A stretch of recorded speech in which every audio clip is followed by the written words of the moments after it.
నమస్తే, welcome to విషయం TV. నేను మీ అనిల్. హైదరాబాద్లో దొంగలు రెచ్చిపోయారు. హైదరాబాద్ శివారు ప్రాంతంలో ఈరోజు ఉదయం ఆ సమయంలో బీభత్సం సృష్టించారు దొంగలు అని చెప్పుకోవచ్చు. హైదరాబాద్లోని లింగంపల్లి సమీపంలో ఉన్నటువంటి చందానగర్లోని నగల దుకాణంలో ఈరోజు వారు చొరబడి అందులో ఉన్నటువంటి విలువైన ఆభరణాలను కూడా అపహరించినట్టుగా మనకు తెలుస్తుంది. అయితే ఈరోజు ఉదయం సమయంలో చందానగర్లోని ఖజానా జ్యువెలరీ ఆ షాప్ ఓపెన్ చేసినటువంటి 10 నిమిషాల్లోనే ఆ దొంగలందరూ కూడా అందులో చొరబడినట్టుగా తెలుస్తుంది. మొత్తం 6 మంది దుండగులు అందులోకి చొరబడి అందులో ఉన్నటువంటి సిబ్బంది పైన దాడి చేయడం కాకుండా గన్ ఫైర్ చేసినట్టుగా తెలుస్తుంది. 2 సార్లు గన్ ఫైర్ చేసి కాల్పులు జరిపినట్టు కూడా మనకు సమాచారం అందుతుంది. ఉదయం సమయంలో చందానగర్లోని ఖజానా జ్యువెలరీ షాప్ ఓపెన్ చేయగానే 10 నిమిషాల్లోనే ముందుగా గేట్ దగ్గర ఉన్నటువంటి సెక్యూరిటీ గార్డుల పైన వాడు దాడి చేసినట్టు తెలుస్తుంది. వారిని దాడి చేసి తర్వాత ఆ షాప్ లోపలికి వెళ్ళడం జరిగింది.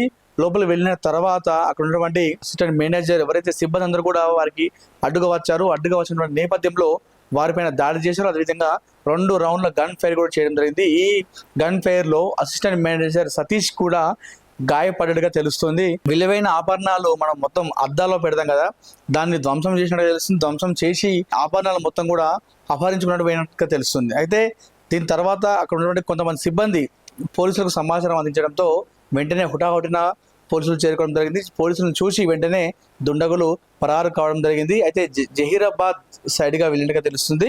మొత్తం అవుట్స్కర్ట్స్ జిల్లా ఏదైతే సరిహద్దు ప్రాంతాలు ఉన్నాయో 10 బృందాలుగా విడిపోయి ఆ దుండగుల కోసం గాలింపు చర్యలు చేపట్టారు పోలీసులు. అయితే ఒక్కసారిగా చందానగర్లో గన్ ఫైర్ కావడంతో కాల్పులు జరగడంతో చాలా మంది ప్రజలు ఉలిక్కిపడ్డారు. ఆ పరిసర ప్రాంతాల ప్రజలు ఎప్పుడు నిర్మానుష్యమైనటువంటి ప్రాంతం అంతా కూడా చందానగర్ లింగంపల్లి, ఎందుకంటే సిటీ అవుట్స్కర్ట్స్ ఏరియా అంతా కూడా. సో నిర్మానుష్యంగా ఉన్నటువంటి ప్రాంతంలో ఒక్కసారిగా గన్ ఫైర్ కావడంతో ఉలిక్కిపడ్డారు జనం అంతా కూడా. సో మొత్తానికైతే సైబరాబాద్ సిపి అవినాష్ మాహితి రావడం జరిగింది. అదంతా కూడా పర్యవేక్షణ చేశాడు. అక్కడ ఉన్నటువంటి సీసీ కెమెరాలు కూడా వాళ్ళు ధ్వంసం చేశారు. ఎవరైతే ఆ దుండగులు మొత్తం 6 మంది దుండగులు వచ్చినట్టు తెలుస్తుంది. గన్ ఫైర్ చేయడం జరిగింది. మరి వాళ్ళు మామూలు దొంగలా లేదంటే కడుగట్టినటువంటి దొంగలు అనే విషయం మాత్రం ఇంకా తెలియలేదు.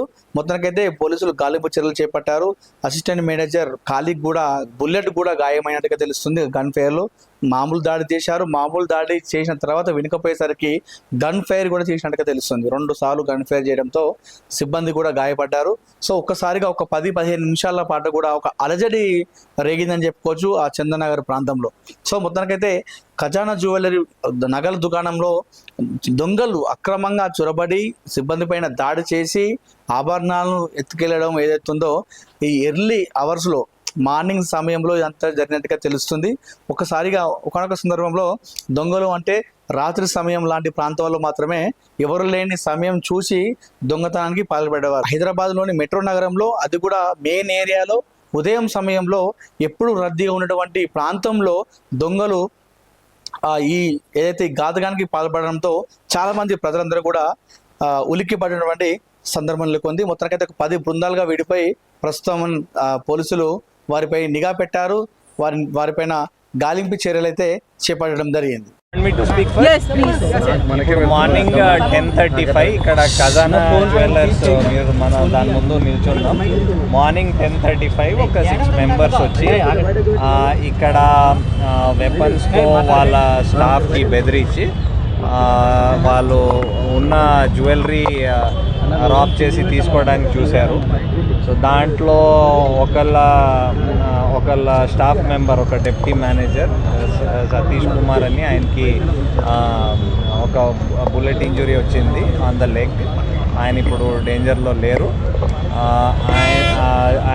దాని తర్వాత వీళ్ళు వెళ్ళి they could not open the safe the keys వీళ్ళ దగ్గర లేదు కాబట్టి సేఫ్ ఓపెన్ చేయలేకపోయారు. బయట డిస్ప్లేలో ఉన్న కొంచెం silver jewellery in some quantities ఇప్పుడు వాళ్ళు ఇంకా అసర్టైన్ చేస్తారు ఎంత క్వాంటిటీ. సో ఆ సిల్వర్ జ్యువెలరీని తీసుకొని బ్యాగ్లో వేసుకొని తీసుకోపోయారు. షాప్ లోపలికి మనకి ఇప్పుడు ఉన్న ఇన్ఫర్మేషన్ ప్రకారం అబౌట్ 6 పీపుల్ వచ్చేసి but we think there is 1 more person also. So about 7 people రఫ్లీ ఇన్వాల్వ్ అయినట్టు ఇప్పుడు వరకు తెలుస్తుంది. There could be others also. So దాని తర్వాత వాళ్ళు బయటకి వెళ్ళారు. కొన్ని మోటార్ సైకిల్లో అలాగా వెళ్ళిపోయినట్టు ఇప్పుడు తెలుస్తుంది. సో సో ప్రస్తుతం 2 షాట్స్ ఫైర్ అయినాయి. ఒకటి ఈ డెప్యూటీ మేనేజర్ సతీష్ కుమార్కి తగిలింది ఒకటి. ఇంకో షాట్ అక్కడ పైన సీసీటీవీ ఎక్విప్మెంట్ ఎక్కడ ఉంది అక్కడ ఒకటి బ్లాంక్గా ఫైర్ చేశారు. సో ఆ కార్ట్రిజెస్ దొరికినాయి, మనకి ఎంటీ షెల్స్ దొరికినాయి. వీఆర్ అనలైజింగ్, మా క్లూస్ టీమ్స్ కూడా వచ్చారు. సైబరాబాద్ ఇక్కడ లోకల్ పోలీస్, సిసిఎస్, ఎస్ఓటి అందరూ టీమ్స్ వచ్చారు. వీఆర్ వర్కింగ్ అవుట్ ఉన్న క్లూస్ మీద ఫర్దర్ ప్రోగ్రెస్ ఉంటుంది. ఎక్కడి నుంచి వచ్చిండొచ్చు? సో ఇప్పుడు మనకి ఎక్కడి నుంచి వచ్చారు ఏంటి we're not sure as of now. ఎన్ని బైక్లపై వచ్చినట్టు మనకు గుర్తించారు? మేబీ 3 to 4 బైక్స్ ఉండొచ్చు. ప్రాథమికంగా సార్ సీసీ కెమెరా ఎక్కడి గ్యాంగ్ కానీ బయట వాళ్ళు కూడా ఉండొచ్చు అని మేము ఆలోచిస్తున్నాం. So but we're not sure as of now. It is మనం ఏమైనా చెప్తే ఇట్ ఈస్ ఓన్లీ స్పెక్యులేషన్. కేబిహెచ్పిలో కూడా ఒక దోపిడీ జరిగింది, 20 తులాల బంగారం యుద్ధ దంపతుల్ని జరిగింది. దానికి దీనికి ఉన్నట్టు అనిపించడం లేదు, but we will checkup. Staff members వాళ్ళ మార్నింగ్ 10:35 వాళ్ళది ఒక మీటింగ్ అవుతుంది before the open the safe. So స్టోర్లో ఉన్న అందరూ మేబీ అబౌట్ 20-25 పీపుల్ అక్కడ స్టాఫ్ అని చెప్తున్నారు. వాళ్ళ స్టాఫ్ చెప్తున్నారు. ఎవరైనా మాస్క్ ధరించడం సిబ్బంది ఏం చెప్పారు? ఎన్ని గన్స్ యూజ్ చేస్తారు వాళ్ళు? దుండగులు ఎన్ని? మనం ఎగ్జాక్ట్లీ చెప్పలేం, బట్ ఇక్కడ ఉన్న స్టాఫ్ వాళ్ళ మాటలు వాళ్ళతో మాట్లాడితే ఒక మేబీ 3 to 4 వెపన్స్ ఉండొచ్చు. ఆల్మోస్ట్ అందరూ ఐదర్ కర్చీఫ్ లేకపోతే మాస్క్ లేకపోతే హెల్మెట్ ఒక్కడు కూడా వేసుకున్నారు. సార్ ఎన్ని బృందాలను ఏర్పాటు చేశారు దుండగులను? సో మనకి ఎలాగా అవసరం, whether it is following up CCTV or వేరే క్లూస్, అన్నిటికీ సెపరేట్ టీమ్స్ తయారు చేశాము. As per requirement we've deployed all CCS SOT. కాదు 10:35కి వచ్చారు, 10:45కి బయటకి ఇది ముంబైకి సంబంధించిన హైవే అన్నట్టు తెలుస్తుంది. బీదర్ మహారాష్ట్ర ఇప్పుడు ఎగ్జాక్ట్లీ వీఆర్ నాట్ షూర్ ఎటు సైడ్ వెళ్ళారు. So once we're sure we will tell. Gold silver